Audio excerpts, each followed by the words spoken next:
In a dream I ate and ate delightful meals on a silver plate. Another dish had been laid before my eyes. It was a meal no one could despise. A spherical object I gasped in its sight. It was about the size of a small melon to my delight. I touched it a bit and began to feel. It felt so soft, so smooth, so surreal. The inside was hard, but my hunger grew no bounds. Knocked on its exterior and it made no sounds.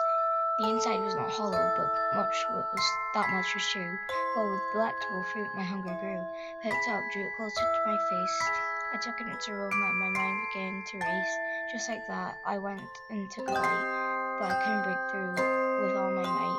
I weakened the shell by gnawing on a bit. I heard a crack, then my eyes became lit. I gnawed some more, and finally breaking through the shell, I took a big whiff and nearly dropped down and fell. It smelled like heaven, the greatest thing in existence. I couldn't hold it anymore. There was no more resistance. I dug my hands in and grabbed some fruit. Flavor indescribable, the finest attribute. I shoved it in my mouth, feeling euphoric. It was the greatest thing I've ever tasted, truly historic. I dove in for more. I began to crave. I desired to eat this fruit till I reached my grave. I devoured in seconds. I was covered in juices. The bottom of the shell remained. It had no real uses. What was left of the fruit sat there lying on my plate. The greatest meal I've ever had, there was no debate. There was still some fruit left. To my surprise, I began to pick it up and let it meet my eyes. I tilted it down and drank what remained.